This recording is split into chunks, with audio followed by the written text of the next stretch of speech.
자, 삼가하기 전에 그 제가 나눠드린 사과 과제를 열어보세요. 프린트물 과제를 열어보세요. 4번 보게 되면 빈칸이 크게 다르죠?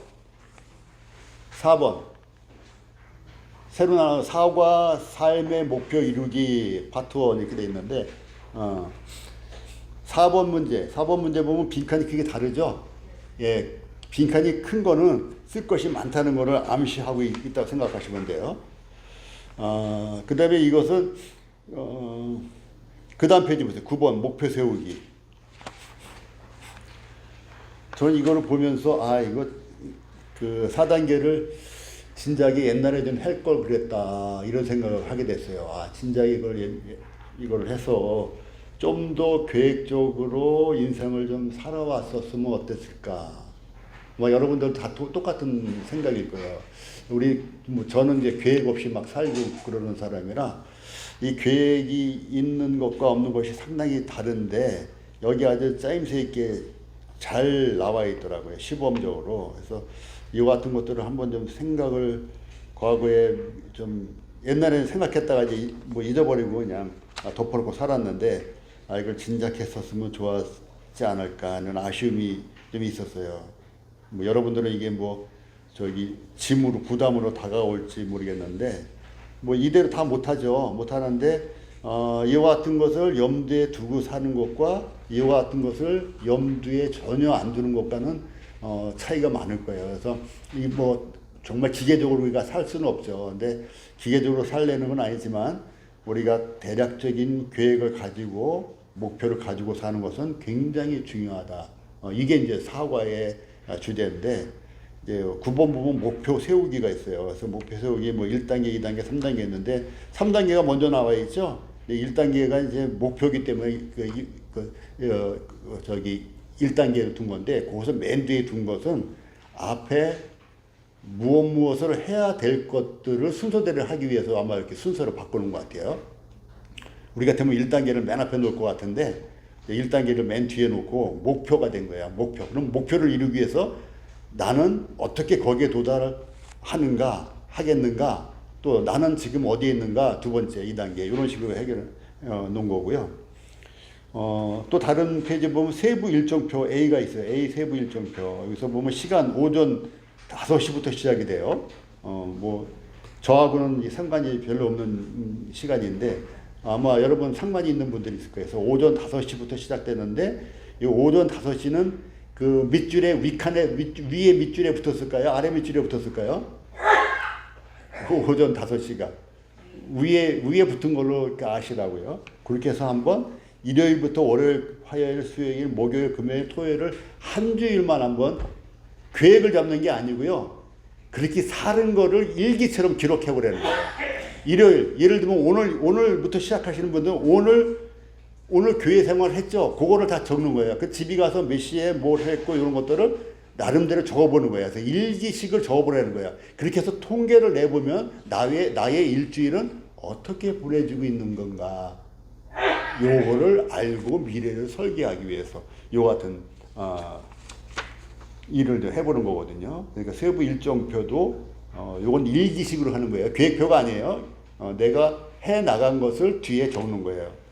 그 다음 페이지 시간의 총지기 보게 되면 제가 흐리게 해놨어요. 성도 교제, 성경 공부 흐리게 해놓은 이유는 지워도 된다 이거예요. 이걸 다른 단어로 써도 된다. 왜냐하면 이 앞에 나와 있는 일정표에 있는 것들을 여기다 쓰는 거예요. 앞에 일정표에 사업상 누구 만나는 시간이 3시간이 있으면 그 사업 비즈니스 이렇게 제목을 달아가지고 시간의 청지기에 써도 되고 쇼핑한 게 있으면 여기 있는 그대로 쇼핑 나는 일주일 동안 쇼핑을 몇 시간 했다 이렇게 써보는 것도 좋고요. 그래서 시간의 청지기에 보면은 맨 뒤에 TV가 있고 핸드폰이 있어요. 저희 집은 TV가 아직은 없는데 TV를 하나 사려고 해요. 필요가 있어서. 그리고 핸드폰 보는 시간이 나는 일주일에 30시간이다. 그러면 나 10시간으로 줄여야 되겠다. TV 보는 시간이 일주일에 30시간이다. 그러면 10시간으로 줄여야 되겠구나. 또는 TV를 보는 시간을 없애야 되겠구나. 이러한 것들을 자기가 점검해 보기 위해서 이런 걸 하는 거예요. 그래서 이런 식으로 주어진 대로 좀 한번 해보시고요. 사과 이번에 과제가 많은데 이제 요 재미있게 적으시면은 뭐 크게 어렵지는 않을 것 같아요. 그래서 일기식으로 적는 거니까 계획을 세우는 것이 아니고. 자, 3가 다시 들어갈게요. 3가. 하나님의 뜻을 행함. 요한복음 21장을 한번 열어보실래요? 요한복음 21장.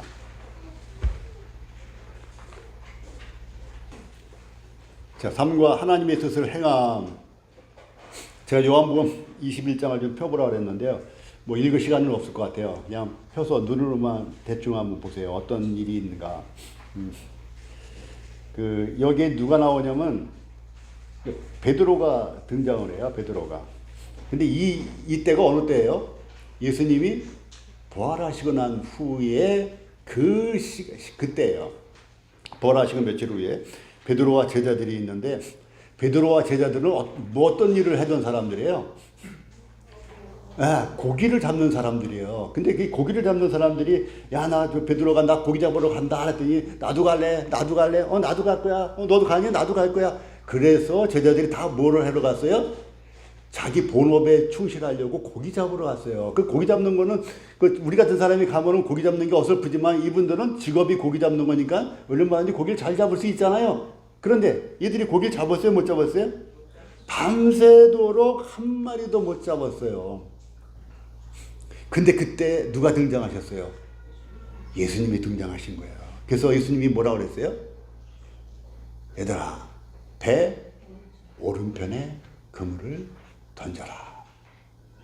제자들이 밤새도록 고기를 못 잡았는데 그때만 하더라도 예수님인지 아니든 모르는 거예요. 근데 오른편에 던졌어요? 안 던졌어요? 던졌어요. 그랬더니 고기가 고기가 많이 잡혀서 몇 마리? 153마리나 잡혔어요. 고기가 보면은 베드로 고기라고 해서 한 요 정도 돼요.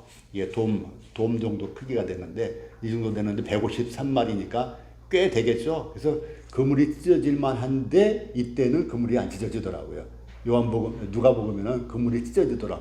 그때는 이제 부활하시기 전에 제자들을 불렀을 때의 사건이더라고요. 근데 여기서는 그물이 찢어지지 않았는데 153마리를 잡은 거예요. 밤새도록 못 잡았는데 그물이 터지도록 잡은 거는 무엇 때문에? 말씀 때문에. 말씀을 순종하니까 그 순간 고기를 밤새 잡은 것에 무한대 배수로다가 잡은 거예요. 그래서 하나님의 말씀, 하나님의 뜻을 행함, 이 제목이 거잖아요. 하나님의 뜻을 행함. 왜 하나님의 뜻이 무엇인가 이전에 왜 하나님의 뜻을 행해야 되지? 이런 의문이 들어야 되는 거예요. 하나님의 뜻이 무엇인가 알았다 할지라도 왜 그걸 우리가 행해야 돼? 그렇잖아요. 왜 하나님의 뜻을 행해야 되지? 여러분들 이제 자녀를 키워보시기도 했고 또 자녀가 되기도 했지만 주님이 뭐라 했어요? 너희 중에 악한 자는 누구예요? 도둑, 강도, 살인자 이러한 자라도 자기 자녀에게 뭐를 줘요? 좋은 것을 줄 줄을 알거든. 하물며 하늘의 아버지께서는 좋은 것을 주시지 않겠느냐. 하나님이 좋은 것을 준다는 것이 하나님의 뜻이란 말이죠. 근데 우리는 그 하나님에 대해서 오해를 해요, 안 해요? 하죠. 부담스러울까봐, 나보고 죽으라 그럴까봐 오늘 순교의 사명을 받고 갔다 했잖아요. 응? 여러분들한테 선교 나가라고 할까봐 저는 그랬어요. 저보고 선교 나가라고 할까봐. 그래서 저는요 언어의 젬병이에요. 저는 영어도 못하고 이 언어에 소질이 없는 사람이에요. 하나님에게 청년 때 미리 제가 발뺌을 했어요. 하나님한테. 하나님, 저는 언어에 소질이 없고 음악에 소질이 없는 사람이 언어에도 소질이 없답니다. 저는 거기에 소질이 없으니까 아예 저를 선교지로 부를 생각을 하지 마세요라고 청년 때 그렇게 하나님 앞에서 얘기를 했어요. 제 마음으로. 근데 어느 날 북한은 괜찮지? 그러는 거예요. 북한은 한국어를 쓰니까. 아, 그렇네요. 북한이 문이 열리면은 제가 가야 되겠네요. 그 마음이 청년 때부터 있는데 문이 안 열렸어요. 그래서 그 98년도에 중국을 박준영 교수님이 가신다고 같이 가자고 그러는데 제가 뭐 비용도 들고 뭐 여러 가지 그러니까 안 가려고 그랬어요. 했더니 훈춘을 가신다는 거예요. 훈춘. 훈춘은 아주 북한하고 붙은 접경지거든요. 러시아하고도 붙고. 아, 갑자기 그냥 귀가 번쩍 뛰어가지고 가겠습니다. 그래서 갔는데 우리 조선 독도도 많더라고요. 거기는. 그래서 우리나라 한국어만 가지고도 한국 조선족을 대상으로 해도 되겠더라고요. 그래서 거기 갔다 와가지고 중국으로 가야 되겠다. 그랬는데 못 갔죠. 못 가는 바람에 그러면 공부를 좀 더 해야 되겠다. 그래서 CTI 가서 공부하고, 아, CTI 공부하다 보니까 부족을 느껴서 미국으로 가서 공부를 더 하고 와야 되겠다. 그래서 미국 비자 수속을 밟으려다가 신학은 절대 비자가 안 나오는 사실을 알고 포기를 했죠. 그래서 북한에는 여전히 이제 동족이고 한국어로 되니까 그런 일이 저한테도 있었다. 그래서 선교지로 부를까봐 하나님의 뜻이 내가 감당하기 어려운 것을 시킬까봐 하나님의 뜻을 외면하고 싶은 마음이 우리에게 있다 없다? 있는 거예요. 남편은 아내에게, 아내는 남편에게, 자녀는 부모에게 행해야 될 그 뜻들이 있는데 어떤 때 그게 부담스럽잖아요. 그렇잖아요. 우리 형제님들 아내들을 사랑하지만 죽기까지, 상호 형제님은 죽기까지 사랑하시죠? 우리 자매님들은 마음에 안 들어도 순종하시죠? 착 순종하시고 하시죠? 어려운 거예요. 어렵기 때문에 하나님 뜻대로만 부담이 갔는데 우리의 오해다 이거예요. 우리의 오해다. 우리가 시험조차도 감당할 만한 시험을 주시는 분인데 하나님은 우리에게 좋은 것을 주신다. 이런 것들을 우리가 믿음으로 받아들일 준비를 해야 된다는 의미로 공부를 쭉 하는 거예요. 오늘이. 자, 하나님은 두 번째 단락을 좀 볼게요. 두 번째 단락 전에 보면은 우리로 하여금 주의 뜻이 무엇인가 모르면은 어리석은 자네요. 어리석은 자. 그런데 그 주의 뜻을 어디에 나오냐면은 그 두 번째 단락에 보면은 하나님은 우리가 그분의 뜻을 아는 지식에 충만하기를 원한다. 성령의 충만을 받아라. 그래서 성령 충만을 받아야 되는데 그 성령 충만이 안 되니까 어디 가서 기도원 가서 방언을 받고 성령 충만 받았다고 하는 게 이게 이제 오순절 계통의 교회들에서 하는 행태다 이거예요. 근데 성령 충만은 여기 무슨 충만을 하고 바꿀 수가 있어요? 단어를? 응? 말씀 충만. 말씀 충만으로 바꿀 수가 있어요. 그래서 말씀에 충만한 그것이 성령 충만이지 우리가 감정이 막 들뜨고 막 어디서 막 속에서 뭐 불덩어리가 나오고 이것이 성령 충만이 아니에요. 말씀에 충만한 거예요. 아내가 남편에게 여보 사랑해요. 그러면 남편이 직장 가가지고 내내 자기 아내가 나를 사랑한다는 그것 때문에 행복하게 일을 할 수도 있어요. 예?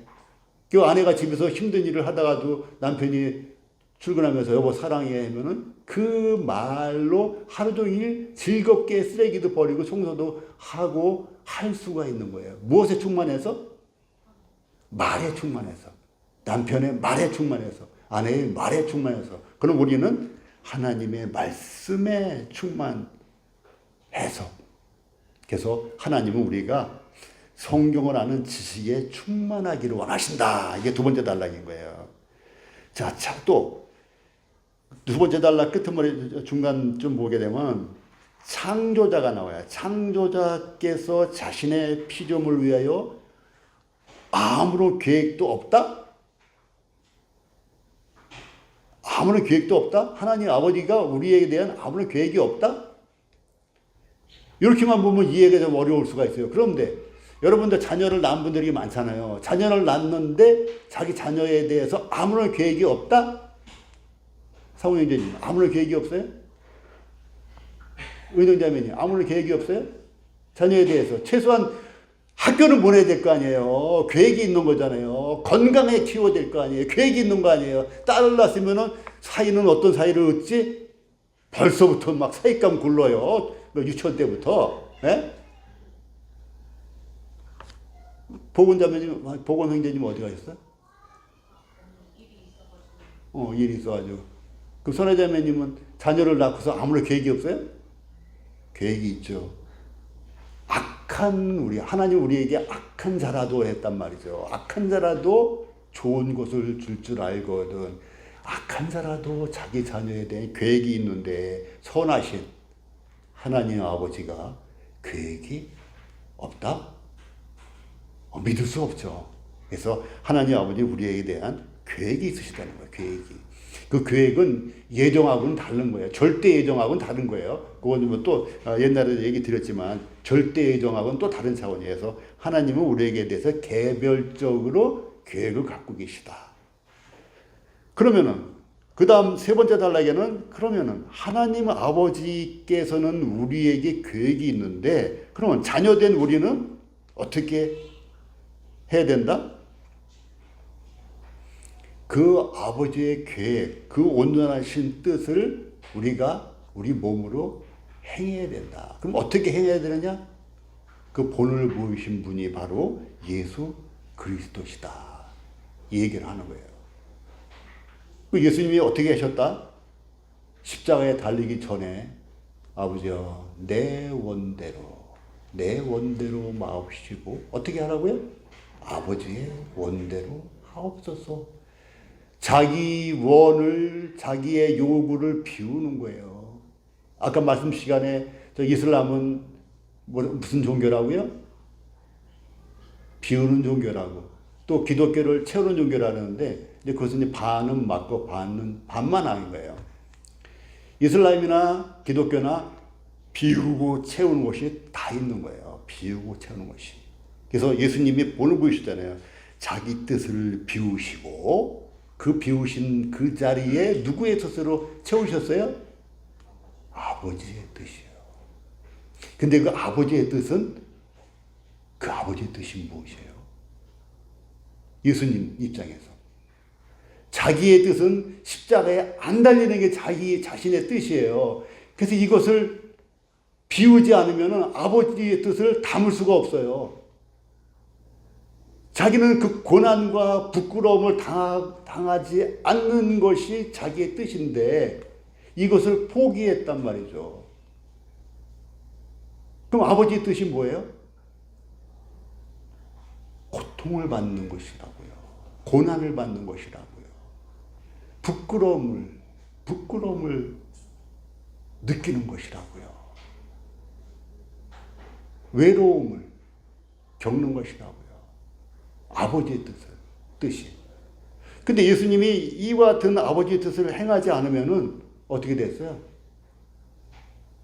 우리 주님이 사랑하는 모든 인류는 자기 죄로 죽게 돼 있다고요. 지옥으로 갈 수밖에 없다. 그거를 누구보다 잘 아시는 하나님이 예수 그리스도의 몸으로 오셔서 자기 뜻을 내려놓고 비워놓고 그 다음에 아버지의 뜻을 채우는데 그 아버지의 뜻은 서울대학 보내는 게 아니고 연세대 보내는 게 아니고 결혼시키는 거 이런 것이 아니고 좋은 회사 취직시키는 게 아니고 십자가에 달려 죽어야만 되는 그 뜻이 아버지의 뜻이라고요. 그래서 예수 그리스도께서 극단적으로 최고의 아버지의 뜻을 수행하신 본이 되는 거예요. 그러니까 예수 그리스도께서 아버지의 뜻을 이와 같이 극난한 뜻을 그 몸으로 수행하셨다는 것은 누구도 오늘날 어떤 사람도 이보다 더 힘든 아버지의 뜻을 감당할 만한 것은 없다는 얘기예요.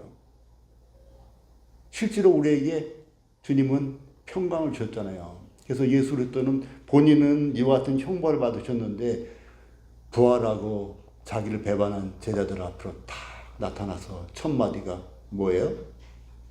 너희에게 평강이 있을지어다. 주님은 그 험난한 그 고통스럽고 수치스러운 아버지 뜻을 받아들였는데 우리에게 주어진 아버지 뜻은 평강이라고요. 평강. 너무 놀랍지 않아요? 가시면류관은 누가 쓰셨어요? 예수님이 가시면류관을 쓰시고 우리에게는 무슨 면류관을 써주기 원하는 거예요? 금면류관을 써주기 원하는 거예요. 영광의 면류관, 의의 면류관. 주님 자신은 가시면류관을 쓰시고 이게 주님의 사랑이라는 얘기예요. 그래서 주님이야말로 이 아버지의 뜻을 행한 최고의 본이다. 그래서 우리 주제가 하나님의 뜻을 행함 그랬는데 우리 주님은 십자가에 죽으시기까지 아버지의 뜻을 행하신 분이다. 그러니까 우리 앞에 있는 어려움들이 많잖아요. 뭐 사업이 안 될 수도 있고 뭐 직장에서 어려움을 겪기도 하고 또 가정에서 어려움도 겪기도 하고 또 교회에서도 어려움을 겪고 저도 교회에서 어려움을 겪은 사람이고 교회에서 어려움 겪을 땐 이건 정말 힘들어요. 예? 세상에서 어려움 겪는 거는 그래 너희들은 사탄의 자손이니까는 하나님의 자녀를 대적하는 건 당연하지. 그래 내가 순교의 일을 감아. 그래서 의연하게 그 길을 가는데 교회에서 어려움을 받을 때는 달라요. 내부의 적과 같은 거예요. 배신당한 것 같은 거예요. 다른 욕을 다른 사람에게 받으면 되는데 남편이나 아내에게 욕을 받으면은 배신감을 느끼잖아요. 교회 안에서 어려움을 느끼면 그와 같은 것이에요. 그럼에도 불구하고 우리 주님이 하나님의 뜻을 행한 그 고난보다는 덜하다. 이거예요. 자, 그래서 여기 보면 이제 하나님의 뜻을 행함이 내용이 자세히 잘 돼 있어요.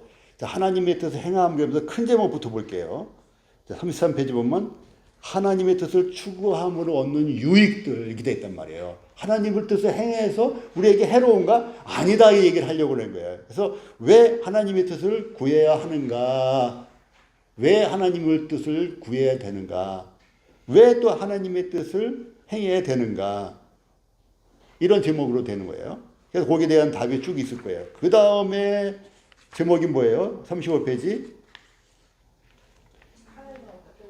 예, 하나님은 그러면 어떤 때 우리를 인도하시는가? 여러분 궁금한 마음을 가지고 교재 읽어보셨죠? 그럼 된 거예요. 궁금한 마음을 가지고 읽어보셔야 돼요.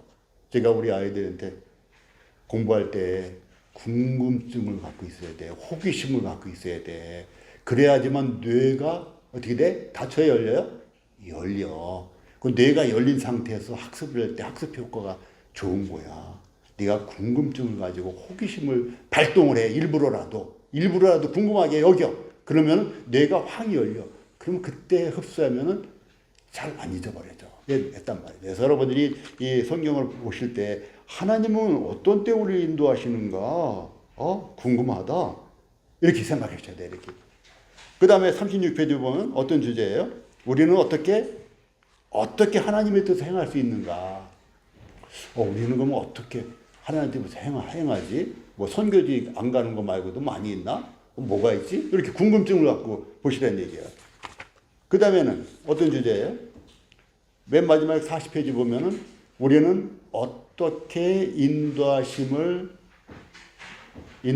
원리를 적용할 수 있는가? 좀 어려워요. 자, 제가 바꿔드릴게요. 우리는 어떻게 인도하심을 알 수 있는가? 이게 하나님의 인도하심인지 저게 하나님의 인도하심인지 모를 때가 너무 많잖아요. 그걸 얘기하는 거예요. 우리는 어떻게 인도하심인지 아닌지를 알 수 있는가? 이런 의미로 준 주제예요. 자, 그래서 맨 앞에는 하나님의 뜻을 왜 구해야 되는가? 두 번째는 하나님은 어떤 때, 언제 우리를 인도하시는가? 세 번째는 우리는 하나님의 뜻을 어떻게 행할 수 있는가? 그리고 마지막에는 우리는 어떻게 인도하심을 받을 수 있는가? 이런 주제를 갖고 있는 거예요. 자, 그 제목만이라도 읽어볼게요. 자, 왜 하나님의 뜻을 구해야 되는가? 왜 하나님의 뜻을? 자, 우리는 알게 모르게 많은 결정을 하죠. 물건을 살 때부터 많은 결정을 해요. 결혼하신 분들은 무슨 결정을 했어요? 운영자매님 어떤 결정을 했어요? 형제님하고 결혼할 결정을 했죠. 언젠가. 예, 결정을 하는 거예요. 기도하면서 결정을 하겠죠. 근데 어느 때는 기도 안 하고 결정할 수도 있어요. 콩나물 먹을까, 두부 먹을까, 기도하고 하지는 않잖아요. 그래서 늘 우리가 알 수 있는 것을 구태여 이렇게 기도할 필요가 없어요. 예? 그렇죠? 뭐 우산을 갖고 나가야 될까요? 하니까 기도할 필요가 없죠. 핸드폰 보면 되잖아요. 오늘 비 올잖아요. 이제 그런 거예요. 그래서 우리 모든 것을 기도하라는 것이 아니고, 그런데 중요한 문제조차도 우리는 기도하지 않고 결정할 때가 있다. 이런 거를 이제 여기서 찝어주는 거예요. 그리고 자기가 결정한 것이 최선이라고 착각을 해요. 우리 잘할 때 그렇게 잘했어요. 그렇잖아요. 그렇게 잘했는데 우리 어른 되고 나서도 그렇게 또 생각이 되더라고요. 저도. 내가 뭐 제일 좋은 결정을 한 것 같아. 뒤돌아보면 아니야. 그럼 어떤 게 하나님의 뜻인가? 이것은 이제 결론적으로 알 수가 있는 때가 있고, 그러는데 그것도 뒤에 나올 거예요. 자, 그래서 이제 하나님의 뜻을 왜 구해야 되는가 했을 때 우리는 내 마음대로 정하는 경우가 너무 많이 있는데, 중대한 문제들은 기도하면서 말씀에 근거해서, 또 어떤 분들은 또 말씀에 대한 지식이 없이 기도만 해요. 그러면 자기 마음대로 결정하게 돼요. 기도하면서 자기 마음이 편한 쪽을 선택하는 거예요. 성경에 주어진 그 원리대로 하는 게 아니라. 그래서 성경을 모르면, 성경에 무지하게 되면 내가 복음대로 살 수밖에 없다. 이런 얘기예요. 그래서 이제 34페이지 맨 위에 보면 주변에 이제 식견이 있는 사람들, 예를 들어서 부동산을 구매할 것 같으면 부동산에 전문가인 형제자매한테 자문을 구한다든지, 또 이제 영적인 문제 같으면 교회에 리더들한테 자문을 구한다든지, 이런 것을 해야 된다. 이런 얘기를 하신 거고요. 자, 왜 하나님의 뜻을 구해야 되는가? 첫 번째, 하나님은 장래일을 알고 계세요? 모르고 계세요? 알고 계신 거예요. 우리가 그런 때가 있잖아요. 한치 앞만 내가 볼 줄 알았으면, 5분 후만 내가 알 수 있다면 뭐가 돼요? 5분 후만 알면은. 우리 요나형제님 5분 후를 알게 되면은 계속, 그럼 뭐가 될 수 있겠어요? 부자가 아니라 거부가 될 수 있어요. 빌 게이츠보다 더 거부가 될 수 있어요. 5분 후만 알면은 주식 오를 거 미리 알고, 부동산 오를 거 미리 알고, 뭐, 5분 후만 알면은 그냥 복리의 복리가 나오는 거예요. 그런데 우리는 몰라요. 모르는데 하나님은 알고 계신다. 그래서 누구한테 물어봐야 돼? 알고 있는 분한테. 그래서 하나님의 뜻을 구해야 되는 이유가 있다. 하나님은 모든 것을 알고 계시니까.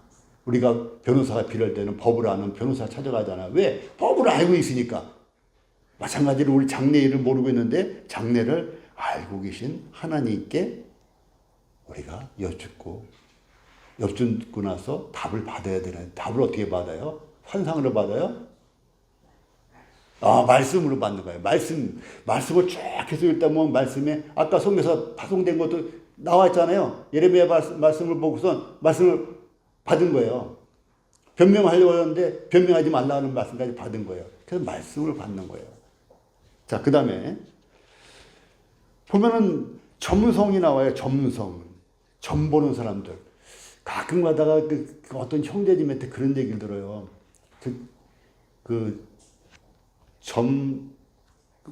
점인가? 점을 보러 갔는가 그랬더니 예수가 왜 여기 왔어? 막 소리를 지르면서 내쫓아서 쫓겨나갔다. 이런 소리 들은 적 있어요, 혹시? 자, 그런 소리 들었다는 얘기는 무슨 얘기예요? 그리스도인들도 점 보러 갔다는 얘기예요. 모든 사람이 점 보러 가지는 않지만은, 모든 사람이 무당한테 가지는 않지만은, 정말 놀랄 일이죠. 그렇죠? 놀랄 일이잖아요. 그리스도인이 성경에서 답을 구하지 않고, 기도로 답을 구하지 않고, 점쟁이를 찾아가. 그 답답한 심정은 또 이해를 해요. 저에게도 그 답답한 심정이 있을 때가 많았으니까, 정말 누구한테 물어보고 싶은 마음이 있을 정도예요. 그래서 실제로 힘들린 사람을 만나러 간 왕이 있죠. 사울이 신접한 여인을 찾아갔어요. 사울이 실제로 하나님을 믿는다. 물론 이제 하나님의 성령이 떠나갔지만은, 그래서 이러한 일이 오늘날 우리에게도 있고, 물리학, 또 통계학, 관상 다 통계학이에요. 손금 통계학이에요. 거기에 의지하고 싶은 마음이 있어요, 없어요? 있단 말이죠. 왜? 하나님 말씀에서 당장 답을 얻지 못하니까 기다리지 못하는 거예요. 그 얘기를 하는 거고요. 자, 두 번째는 이제 하나님은 자기의 자녀를 사랑하신다. 우리 자녀들이 부모 말을 안 듣고 엉뚱한 걸 해요. 그럼 부모가 뭐라 그래요? 내가 널 사랑하니까 하는 말이야. 이런 얘기 해요, 안 해요? 하죠. 또 그런 얘기 들었어요, 안 들었어요? 들었죠. 혹시 민지 그런 말 들었어? 엄마한테? 내가 너를 사랑하기 때문에 이런 말 하는 거야. 뭐 이런 거 들었어? 들었구나. 다 들었을 거예요. 우리가 다 듣는 거예요. 하나님이 우리를 사랑하시기 때문에 우리를 지도하시는 거예요. 근데 우리 인간의 부모는 연약하잖아요. 인간의 부모는요, 10중 8구만 옳지 10중 1, 2는 틀려요. 우리 부모가 100%가 아니잖아요. 그래서 우리 아이들이 항상 10중 8구는 엄마 아빠 말이 맞을지 모르지만은 10중 하나 둘은 틀릴 거야. 그래도 확률상 엄마 아빠 말을 따르는 게 너희들한테 안전하고 유리해. 이런 얘기를 많이 했거든요. 근데 하나님은 10중 8구가 아니에요. 10중 10이 옳아요. 그래서 하나님은 자녀를 사랑하시기 때문에. 또 세 번째는 뭐예요? 왜 우리는 하나님의 뜻을 구해야 되는가? 세 번째. 하나님은 자신의 지혜를 따라서 우리에게 복 주시기를 원하십니다. 복 주시기를. 아예 준비해 놓고 계신 거예요. 복을 준비해 놓고, 마치 부모가 그 뭐 2살, 3살짜리가 뭐를 하면은 막 잘한다 박수 치잖아요. 부모는 자녀를 보면서 무슨 준비를 하고 있어요? 박수 칠 준비를 하고 있는 거야. 칭찬할 준비를 하고 있는 거예요. 아니 뭐 사탕 하나 집어가지고 주는데 그냥 박수를 치고 칭찬을 해요. 그게 뭐 별일이 아니잖아요. 자기 자녀가 하는 일에 대해서는 그냥 그렇게 끔찍히, 그래서 박수치고 칭찬할 준비를 하고 있는 것처럼 하나님은 그냥 복을 쌓아놓고 계시다가 복을 줄 건덕지만 생기면, 그냥 핑계만 생기면 복을 주려고 하고 계시다. 이런 의미예요. 세 번째는. 그래서 하나님은 복 주길 원하신다. 복 주기를. 그래서 여기 이제 나와 있는 그 예레미야 말씀은 재앙이 아니다. 재앙이 아니요 평안이요 장래에 소망을 주려고 하는 것이다. 근데 우리는 많이 오해를 하고 있죠. 오해를. 그래서 하나님은 그 아들에게는 십자가를 요구했어요. 아까도 나왔지만 아들에게 십자가를 요구했는데, 여기 나와 있는 게 아들에게 십자가를 요구한 것은 많은 사람들에게 복을 주려고, 그리고 아들의 영광을 위해서, 그분의 아들의 영광, 그러니까 아들 하나님의 영광을 위해서, 그리고 많은 사람을 위해서. 이것은 두 계명과 같은 거예요. 네 이웃을 사랑하고 너희 하나님을 사랑하라. 그래서 아버지의 하나님, 또 아들 하나님의 영광을 위해서, 자신의 영광이죠. 우리 주님 입장에서는. 그리고 많은 사람들에게 복을 주기 위해서 예수님이 십자가에 받으신 것이다. 자, 그 다음에는 주제는 하나님은 어떤 때 우리를 인도하시는가. 그 아이들을 키울 때 결국 이게 하나님 아버지와 우리는 아버지와 자녀의 관계이기 때문에 비유가 결국은 인간 부모와 인간 자녀들을 비유를 하는데, 아이들이 무엇인가 원할 때 아버지가 해주게 되는 거예요. 마음이 원할 때. 원하지 않는 걸 억지로 끌고 다닐 수는 없거든요. 아이들이 먹고 싶을 할 때 그것을 사주게 되고 만들어주게 되는 거예요. 그래서 우리가 하나님의 뜻을 행하기를 원할 때, 그러니까 아이들이 받아들이기를 원할 때 부모가 해주는 것처럼 우리가 하나님의 뜻을 행하기를 원할 때 하나님은 우리를 인도하신다. 그래서 우리 몸을 거룩한 산제사로 드릴 준비가 되어 있을 때 우리 자신을 하나님이 인도하신다. 또는 사용하신다. 이런 얘기예요. 자, 두 번째는 우리가 하나님의 인도하실 것을 믿을 때. 하나님은 우리를 인도해 주실 거야. 이거 믿을 때. 우리는 사실 세상 살아가면서 많은 염려가 있어요. 염려. 염려가 있는데 여기 본문에 이런 말이 나오죠. 사실 믿음으로 받아들일 때 과중한 염려로부터 해방된다. 염려가 많아요. 염려가 많은데 믿음만이 그 염려로부터 자유로울 수가 있어요. 제가 옛날에 그 말씀드린 적이 있잖아요. 집사람이 우리 수원이 뱃속에 가졌을 때 유산 안 되게 하려고 한약을 지어왔다 했잖아요. 그것도 아는 자매님 한약방에서. 그러니까 믿음 하나잖아요. 그래가지고 집에 며칠 있다가 김미선 해가지고 그 한약 그 달인 거 있잖아요. 거기 박스에 김미선 이름이 선명하게 있더라고요. 그 방에 작은 방에 그게 들어와 있는데 그걸 먹여야 되는데 집사람을 한약이니까 이제 애기 유산 안 되게 하려고 하도 유산이 잘 돼가지고. 근데 문득 내 마음에 그 말이 들었다 했잖아요. 이게 혹시 이름이 바뀐 건 아닐까? 그럼 엉뚱한 한약을 먹이면 굉장히 위험에 빠지잖아요. 그래서 임산부가. 그러니까 못 먹이겠는 거야, 이게. 이게 믿음이 없으니까 무엇도 못 먹는다? 한약도 못 먹는 거야. 그게 불안했어요. 다가 아니지. 이게 맞을 거야. 그래서 믿어야지. 그래서 의지적으로 믿었어요. 의지적으로 믿어서 먹으라고 준 거예요. 그래서 그 불안한 것이 내가 믿을 때 없어졌어요. 물론 이제 근거가 있죠. 이름이 김미서 써 있으니까. 근데 의심이 나니까요. 아, 이거 쓰는 사람이 혹시 이름을 바꿔 우리 이름 바꿔 쓸 때도 있잖아요. 바꿔 쓴 건 아닐까? 여기까지 생각이 드니까 도대체 이거 한약이 잘못된 거 먹으면 거꾸로 가면 안 되는 건데, 소원이 뱃속에 있을 때. 근데 믿음으로 해방이 됐어요. 염려로부터. 네, 그런 거예요. 믿을 때 인도하신다. 세 번째는 올바른 상태를 유지할 때. 하나님에게 치유 통첩을 하지 말래요. 하나님 이거 안 들어주면 나 뭐 안 할 거야. 그 아이들이 그거 많이 하잖아요. 엄마 나 학교 안 갈 거야 이거. 나 저기 그 10,000원 안 주면 안 갈 거야. 막 이러잖아요. 뭐 안 사주면 나 학교 안 갈래. 막 아이들이 치유 통첩을 보내요. 부모한테. 근데 어른들 우리가 자녀들이 그렇게 부모한테 최후 통첩하는 거 보면 이놈이 버릇없이 막 이렇게 야단치는 어른인 우리도 하나님에게 최후 통첩을 할 때가 있을 수 있다. 그래서 요거를 지적해 놓은 거예요. 그래서 하나님께 최후 통첩하지 말라. 그리고 자백하라 하면서 만일 우리가 괴로워하거나 이건 이제 올바른 상태를 유지할 때 하나님이 우리를 인도하신다는 걸 하는 거예요. 괴로워하거나 의기소침. 아까 그 선교사가 뭐라 했어요? 당당하게.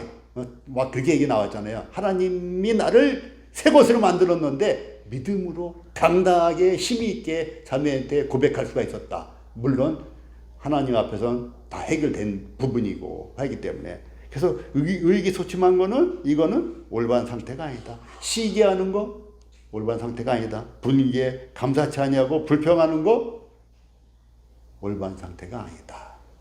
요거는 성령의 인도를 경험한 상태가 아니다. 이 얘기를 세 번째 하는 거예요. 그래서 우리가 올바른 상태에 있을 때 하나님은 우리를 인도하신다. 자, 그 다음 주제로 넘어가면 우리는 어떻게 하나님의 뜻을 행할 수 있는가? 어떻게? 첫 번째, 인내가 나와요. 인내.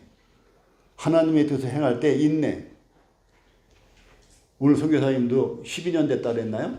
네. 그 인내가 필요한 거예요. 도중에 얼마나 철수하고 싶었겠어요. 왜 나는 이 사역에 열매가 없지?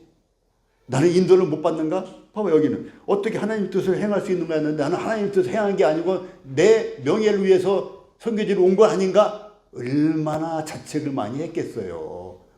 어떻게 하면 고린도전서 말씀으로 아무도 나를 판단치 아니하고 나도 나를 판단치 아니하노니 오직 주님만 나를 판단하신다. 이 말씀이 마음에 꽂혔을까? 얼마나 자기 자신을 판단했었으면, 얼마나 자책을 했었으면. 열매가 안 보이니까. 그런데 지금은 그래도 다 떠난 것 같아도 또 몇 명이 또 새로 생기고 해서 힘을 내잖아요. 인내가 필요해야 되는 거예요. 그래서 기도하고 인내를 가지고 하나님의 뜻을 구하라. 그러면서 하나님의 뜻은 종종 한 발자국씩 계시된다. 안 보이는 거예요. 하나님의 뜻을 행해야 되는데 하나님의 뜻이 안 보이는 거예요. 안개 낀 숲속을 걷는 것을 제가 많이 얘기했잖아요. 자, 이 안개 낀 숲속을 걸을 때 길이 안 보여요. 그러면 첫째, 어떻게 되면 이 길이 보일 수 있을까요? 첫째, 시간이 지나면 안개가 거쳐질 거예요. 그렇죠? 안개가 하루 왼종일 찌진 않으니까. 첫째, 시간이 지나면 안개가 거쳐져요. 둘째, 한 발자국 내디디면 한 발자국 더 보여요. 10발자국 내디디면 10발자국 더 보여요. 내가 전진할 때, 아닌 걸 발견할 때까지. 그래서 여기서는 기도하고 인내하고 기다리거나 아니면 한 발 전진해 가보던가. 그러니까 실현을 해보는 거예요. 시행을 해보는 거예요. 아니면 되돌아가면 되니까. 자, 이것이 이제 첫 번째고요. 자, 두 번째는 성경의 원리를 알고 성경을 사력 있게 상고해야 된다.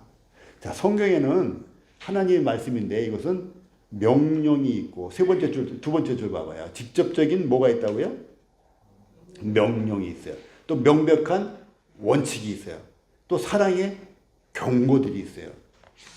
그래서 이 경고를 했는데도 불구하고 우리가 어떤 일을 하다가 그르칠 때가 있어요. 분명히 마음에 또는 말씀에 경고를 했는데 내가 그 일을 했어. 근데 거기서 큰 낭패를 보게 되는 거예요. 그때 무릎을 딱 치는 거죠. 땅을 치기도 하고. 또 하나님은 직접 명령을 하시기도 하고, 근데 세부적인 게 없기도 하지만 원칙이 있어요. 원리가 있다고. 원리. 길이 아니면 가지 말라고 하는 이러한 세상 속담처럼 하나님 말씀에도 원리 원칙이 있어요. 하나님을 사랑하고 이웃을 사랑하라. 그래서 사랑으로 하는 것이냐. 또 어떤 일을 할 때 세부적으로 그 성경에 나와 있지 않잖아요. 그런데 이 일이 하나님께 영광이 되느냐, 하나님 이름을 더럽히게 하는 일이 되느냐. 이렇게 보면 상당히 많은 원리적으로 해결이 돼요. 하나님께 영광이 되냐. 내가 막 누구 앞에서 싸우고 막 그래. 근데 사람들이 내가 교회 다니는 걸 알아. 그럼 하나님께 영광이 돼야 안 돼요? 안 되잖아요. 그래서 화평케 하는 자가 하나님께 영광을 하는 거예요. 자, 세 번째는 하나님의 관심사를 첫째로 여기라. 그래서 너희는 먼저 그의 나라와 그의 의를 구하라. 여기 보면 이제 그 거주에 대한, 직업에 대한 이러한 그 질문들을 많이 한다네요. 외국 얘기를 한가 봐요. 그런데 직업이나 거주에 대한 관심을 많이 갖고 질문하는데, 그러기보다는 우리가 어떤 사람이냐에 대해 관심을 가지고 계신다. 하나님은 거주가 어디냐, 뭐 직업을 뭘 얻느냐보다도 내가 어떤 사람으로 될 거냐에 더 관심이 많는데, 우리는 그냥 직업, 직장, 일, 돈 버는 거, 요 자체만 관심이 많지 내가 어떤 사람이 되는 거와는 관심이 없는데, 하나님은 내가 어떤 사람이냐에 관심을 갖고 계신다. 이 얘기를 하고 있는 거예요. 또 결혼 문제도 나와요. 연애나 결혼 대상에 대한 문제. 내가 누구랑 결혼할까, 누구를 만날까, 그것보다는 우리의 삶의 목적이 무엇인가, 결혼의 목적이 무엇인가를 먼저 생각해 볼 필요가 있다. 그래서 하나님의 관심사를 첫째로 여겨라. 너희는 먼저 그의 나라와 그의 의를 구하라.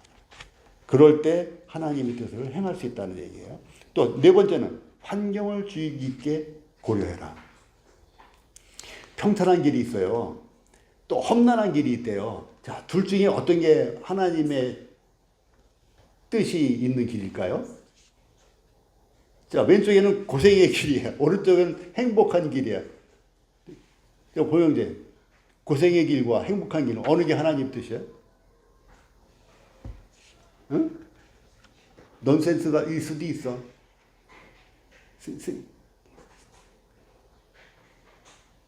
잘 모르겠어? 그러면 수건이는? 고생길이라 해서 큰 소리를 해. 고생길이 하나님의 뜻이야. 그래도 어떤 사람은 미국으로 유학을 그렇게 가고 싶은 거야. 근데 미국 유학 비자가 딱 나왔어. 자기가 너무 가고 싶은 건데 비자가 딱 나왔어. 이 사람의 마음에 어떤 마음이 들었을까요? 민지. 어떤 마음이 들었을까? 유학을 너무 가고 싶어 했어. 그러니까 집안 형편이 어렵다고 봐요. 근데 유학 비자가 딱 나온 거야, 그냥. 너무 기가 막히게. 어떤 생각이 들까? 민지 같으면 어떤 생각이 들어? 어? 뭐해? 불안해. 그래. 불안할 수 있어. 맞아요. 저도 그런 경우 많이 있거든요. 이거 아닌데? 자기가 바라던 길인데도 불구하고 고생길이 아니기 때문에 하나님의 뜻이 아니라고 여기고자 하는 이런 거꾸로 된 생각이 있단 말이에요. 우리 인간에게. 제가 이 얘기 왜 하냐면은 꼭 그렇지 않다. 행복한 길로 가는 것이 하나님의 길이 아니라고 여기는 것이 우리는 있어요. 하나님은 우리를 고난의 길로, 힘든 길로 노력하고 헌신하고 봉사하고 이런 길만이 하나님의 뜻이라고 여기게 되는 이 마음이 있단 말이에요. 그러니까 유학을 가고 싶은데 막상 유학 비자가 딱 떨어지고 비용도 해결되니까 불안한 거야. 이게 하나님의 뜻이 아니고 혹시 내 원대로 된 건 아닐까? 그렇잖아요. 주님이 내 원대로 마옵시고 아버지의 원대로 없어서. 근데 아버지의 원은 십자가에 달리는 일이라. 내 원은 그것을 피하는 일이라. 이것에 빗대가지고 나의 인생의 앞길에 험난한 길이 와야 하지만 하나님의 뜻으로 편하게 맘먹고 가는 수가 있다는 얘기예요. 그런데 그렇지가 않은 거예요.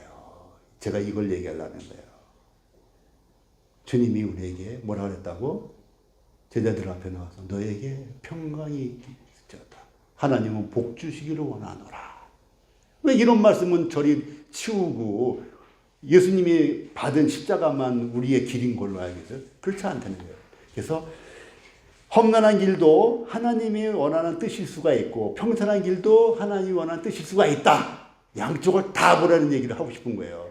유학비자 그렇게 나왔어. 또 어떤 경우는 내가 저 자매랑 너무 결혼하고 싶은데 그 자매가 오케이래. 그 형제 마음에 불안할 수도 있는 거예요. 이건 내 원대로 내가 외모만 보고 하는 거 아닌가, 내가 학벌만 보고 하는 거 아닌가, 이런 마음이 들 수가 있는 거예요. 근데 하나님이 복을 주시러 작정한 것일 수도 있다는 얘기예요. 그래서 그렇게 어려운 일만 하나님의 뜻이 아니다. 반드시 이걸 제가 말씀드리고 싶은 거예요. 그리고 기드온의 양털 시험 같은 시험을 하는 것은 좋지가 않은 태도다. 또 하나님 앞선 자들의 지혜를 구하라. 예. 동료들의 지혜만 구하는 경우가 있어요. 우리 매형이 옛날에 사업을 하시려고 하는데 사업을 시작할 때는 주변의 어른들은 사업이 실패할 것에 대해서 점검을 해주고 싶어 하잖아요. 그래서 사업에 실패할 것에 대해서 얘기를 해준단 말이에요. 아무개는 이런 거 해다가 무슨 실패를 했는데 조심해라는 의미로, 막는 의미로 얘기한단 말이에요. 그러니까 우리 매형이 어른들을 안 만나요. 그 또래 친구들만 만나. 친구들은 해봐 한단 말이에요. 결국은 쫄딱 망했어요. 그래서 우리 집 담보 잡혀서 은행에 담보로 넘어갔고요. 우리 매형네 집도 매형네 아버지 집, 그러니까 매형의 처갓집, 매형의 아버지 집 다 넘어갈 뻔했어요. 사업에 실패해서. 그래서 자기가 원하는 바대로 하려는 욕심 때문에 자기 동료들만 의견을 나누려고 한다. 르호보암 왕이 그랬잖아요. 자기 동년배 소년들하고만 얘기만 들었잖아요. 그래서 결국은 나라가 두 쪽이 나가지고 북왕국, 남왕국, 북쪽은 이스라엘, 남쪽은 유다 이게 나눠진 거예요. 나중에 전쟁돼요. 그 같은 민족이 전쟁도 한단 말이죠. 같은 아들 딸들이. 자, 그래서 여기 이제 앞선 자들의 지혜를 구하라. 결혼 문제도 마찬가지예요. 특히 결혼 문제는 결혼 경험이 풍부한 평생 쌓아온 엄마 아버지의 의견을 많이 염두에 둬라. 그 다음에 우리는 어떻게 인도하심을 알 수 있는가?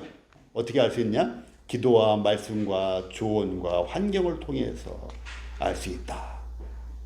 근데 이제 우리 마음에 평안을 주시는 경우가 많아요. 평안을. 어떤 일을 행할 때 하나님 뜻일 경우에 평안을. 그래서 저 같은 경우는 어떤 것을 분별할 때 이게 어두운가 밝은가를 전 느끼게 돼서 밝은 쪽을 전 선택을 하게 되는 거예요. 밝으면은 하나님의 성령이 근심하지 않는 걸로 여기는 거죠. 근데 어두운 게 있어요. 침침하고 누구에게 피해가 되고 이런 것은 밝은 게 어두운 쪽이에요. 그리고 우리는 최종적으로 믿음으로 선택해야 될 때가 있어요. 제가 한약을 우리 집에 왔는데도 불구하고 선택을 못했다가 꽤 평안이 없잖아요. 최종적으로 선택을 했다고 해요. 여러분 선택을 해야 돼요. 여기 맨 마지막 4번, 5번째 줄에 선택하라, 믿음으로 선택하라, 믿음에 근거한 결단력 나와요. 주님에게 자신을 맡겼다면 당신을 인도할 것을 확신해라. 결혼하기 전에 여러 고민들이 있을 거 아니에요. 해야 되나 말아야 되나 어떻게 할까. 주님을 믿지 못할 때 그 고민이 안 가셔요. 근데 어느 순간 주님을 딱 믿을 때 알았습니다. 주님을 믿습니다. 주님이 저의 인생과 나의 배우자의 인생을 모든 것을 책임주세요. 제가 믿었으니까. 그렇잖아요. 믿고 맡기겠습니다 하는 거는 그 맡김 받은 사람이 책임을 져야 안 져요. 치는 거예요. 믿고 맡긴다는데 뭐 믿고 맡겼다는데 그럴 때 무서운 거예요. 믿고 맡기는 게. 은영자매님한테 누군가 믿고 맡길게 하면 책임감이 엄청난 거예요. 나를 믿고 맡겼다는데 하나님을 믿고 하나님에게 맡길 때 하나님이 책임져 주세요. 예. 여기까지만 하고 질문 없죠? 자, 여기까지 하고 그 시간이 한 40분 이상 하실 수 있을 것 같아요. 여기 분반마다 해서 분반 좀 하고요. 그 분반 끝나고 나서 여기 다 이제 제출할 거 좀 제출해 주시고요. 혹시 궁금한 것들이 있으면은 카톡이나 개인톡으로 다 보내주시고요.